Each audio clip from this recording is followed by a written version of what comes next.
Assalamualaikum warahmatullahi wabarakatuh. Berjumpa lagi dengan Ibu Pera Septaria dalam pembelajaran biologi. Kali ini Ibu akan membahas tentang virus. Yang pertama, sejarah penemuan virus. Yang kedua, ciri-ciri tubuh virus.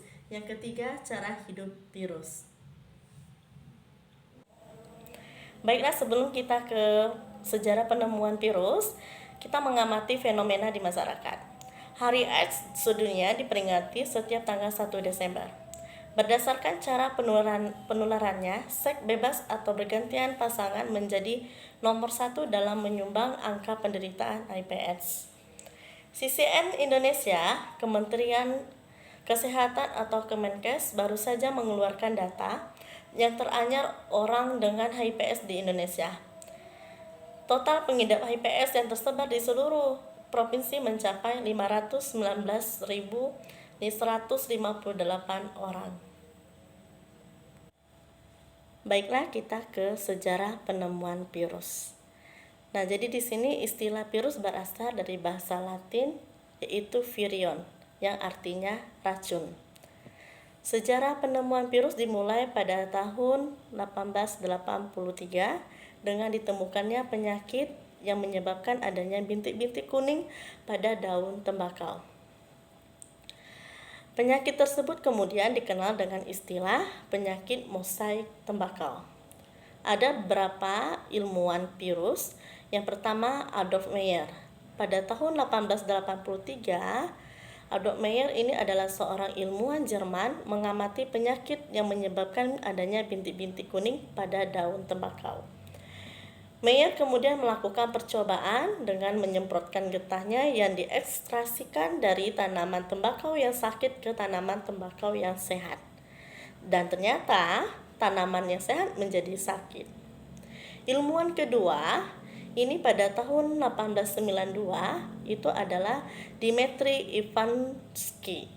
Seorang ilmuwan Rusia melakukan percobaan dengan menyaring getah tanaman tembakau yang sakit dengan menggunakan saringan bakteri. Ilmuwan yang ketiga itu pada tahun 1897. Ilmuwan ini yang bernama Martius Beijerinck, seorang ilmuwan Belanda yang melakukan percobaan untuk membuktikan bahwa agen penyebab penyakit pada tanaman tembakau dapat berkembang biak. Beijerinck menyemprot getah tanaman yang sudah disaring ke tanaman yang sehat. Setelah tanaman yang sehat menjadi sakit, getah tanaman tersebut digunakan untuk menginfeksikan tanaman berikutnya dan seterusnya hingga beberapa kali pemindahan. Ilmuwan yang keempat pada tahun 1935. Nama ilmuwannya adalah Wendell Meredith Stanley, seorang ilmuwan Amerika yang berhasil mengkristalkan partikel penyebab penyakit pada tanaman tembakau. Penyakit ini kemudian dikenal dengan tembakau mosaik virus atau disebut dengan TMP. Oke, kita ke ciri-ciri virus. Nah, di sini ciri-ciri virus yang berupa ukurannya yang sangat kecil, yaitu berkisar 0,02 mikron sampai dengan 200 mikron. Tubuh virus ini terdiri atas selubung proton atau disebut dengan kapsin dan bahan inti berupa RNA dan DNA. Tidak memiliki membran dan organel sel yang penting untuk kehidupan. Ciri-ciri virus berikutnya itu hanya bisa bereproduksi jika berada di dalam sel hidup.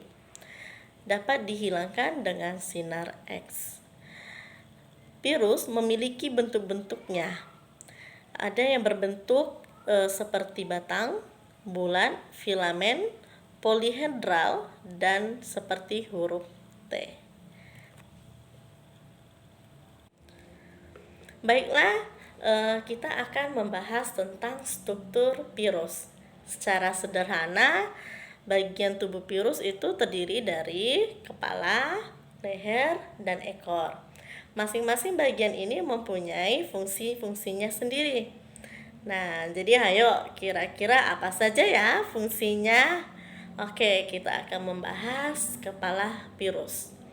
Nah, pada bagian kepala virus ini terdiri dari asam nukleat yang adanya DNA dan RNA. Nah, dan diselubungi oleh kapsin. Nah, apa sih kapsin itu? Nah, jadi kapsin ini adalah selubung yang berupa protein dan terdiri dari satu unit protein yang disebut dengan kapsomer. Nah, kapsin ini juga berfungsi sebagai pemberi bentuk bagi virus.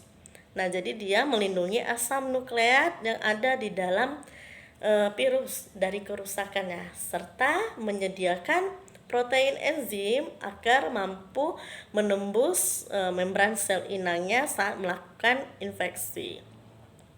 Selanjutnya, bagian leher virus. Nah, jadi leher ini merupakan tempat untuk menyambungnya antara bagian kepala dan ekor pada virus. Nah, jadi jangan salah ya. Tidak semua virus itu mempunyai leher. Nah, jadi hanya virus yang kompleks saja yang mempunyai leher. Nah, jadi fungsi leher virus itu tentu untuk menyangga kepala virus. Nah, itu. Nah, terus ada ekor virus. Nah, di sini ekor virus ini mungkin salah satu bagian yang terpenting karena ekor inilah yang akan menancap pada bagian tubuh inang. Ya, nantinya akan digunakan untuk sebagai rumahnya. Nah, jadi ekor virus ini berbentuk seperti tabung yang dilengkapi dengan serabut-serabut. Nah, jadi kita harus berhati-hati ya dengan ekor virus. Nah,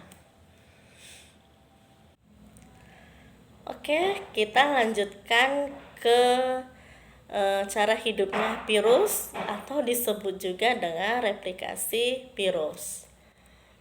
Nah, jadi replikasi virus ini adalah proses pembentukan dan perbanyakan komponen-komponen virus. Replikasi virus ini hanya bisa dilakukan oleh virus di dalam sel inang karena virus adalah partikel aseluler atau bukan sel. Artinya, virus tidak punya struktur metabolisme seperti yang dimiliki sel untuk membuat komponen tubuh virus, yaitu materi genetik dan selubung protein atau disebut dengan kapsin. Nah, kita harus tahu dulu sel inang. Nah, jadi sel inang ini merupakan sel hidup yang ditumpangi oleh virus. Nah, sel inang ini dapat berupa organisme uniseluler bersel satu seperti bakteri dan protozoa. Nah, maupun multiseluler bersel banyak seperti jamur, tumbuhan, hewan, dan manusia. Nah, secara umum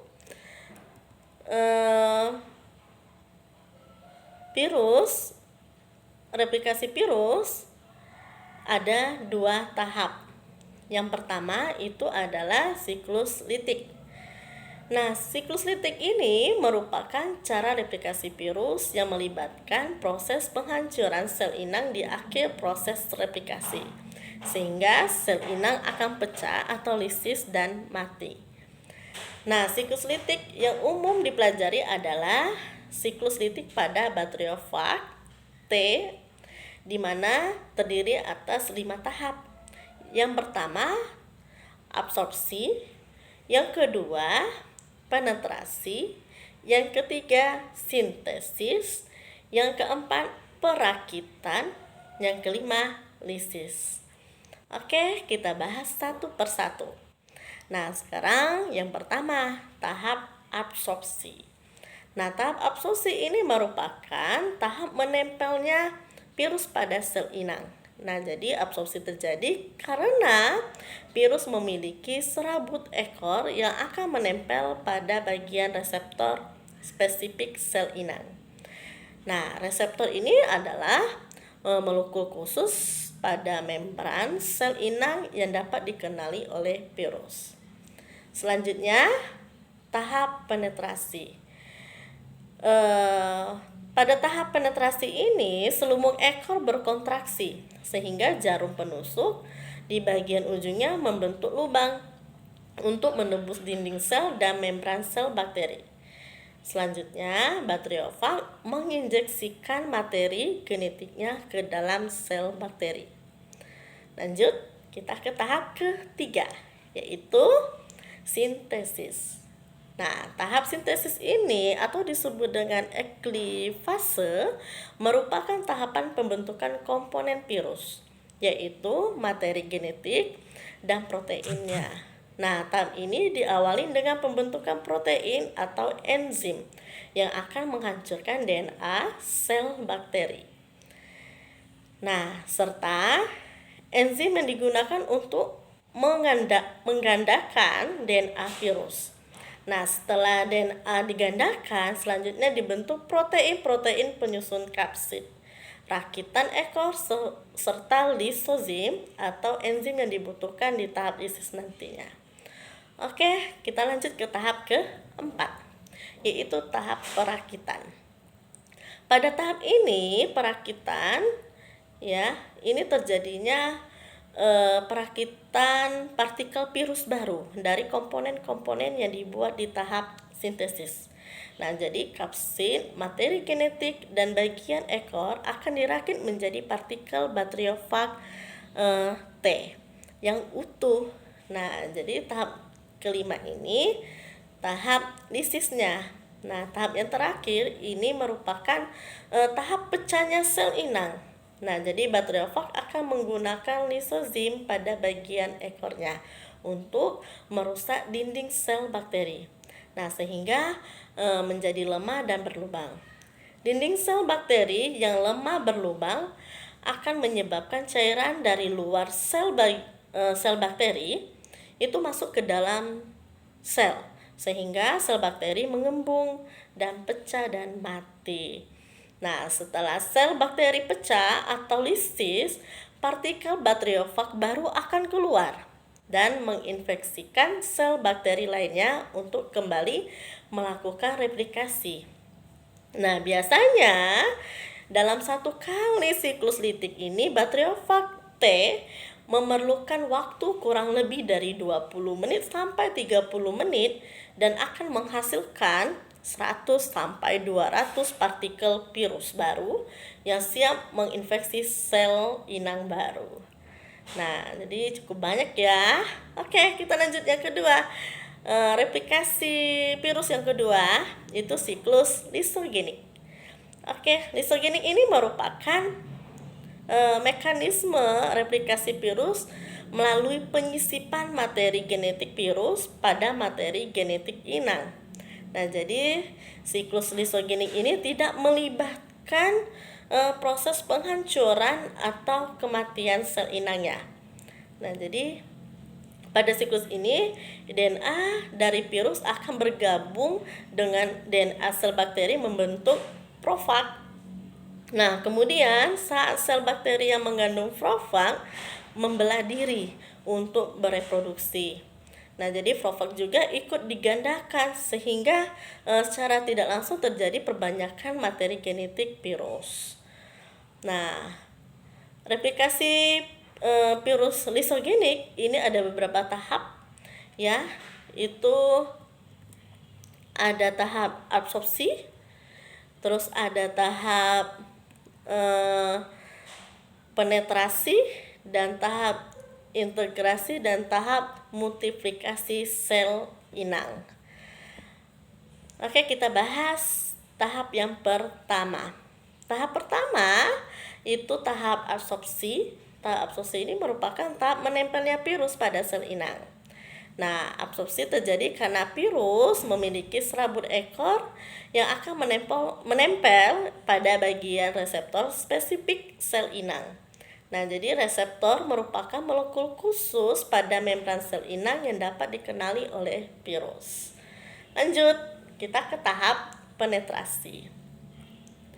Nah, Pada tahap penetrasi, selubung ekor berkontraksi sehingga jarum penusuk di bagian ujungnya membentuk lubang yang akan menembus dinding sel dan membran sel bakteri. Selanjutnya, bakteriofag menginjeksikan materi genetiknya ke dalam sel bakteri. Nah, tahap absorpsi dan penetrasi mekanismenya sama dengan yang terjadi pada siklus litik. Ya, nah jadi sedangkan untuk tahap integrasi dan multiplikasinya sel inang akan dibahas pada penjelasan berikut ini. Oke, kita lanjut ke tahap yang ketiga, yaitu tahap integrasi. Nah, tahap integrasi ini disebut juga dengan tahap penggabungan. Ya, setelah melalui tahap penetrasi, DNA virus yang telah diinjeksikan ke dalam sel bakteri akan diintegrasikan atau digabungkan pada bagian tertentu dari materi genetik sel bakteri sehingga terbentuklah profag. Ya, selama dalam kondisi profag, materi genetik virus akan dipertahankan dorman atau diam serta tidak akan diterjemahkan sehingga sel inang tidak akan sadar kalau materi genetiknya telah disisipkan materi genetik virus. Nah, itu. Ya, terus tahap keempat itu tahap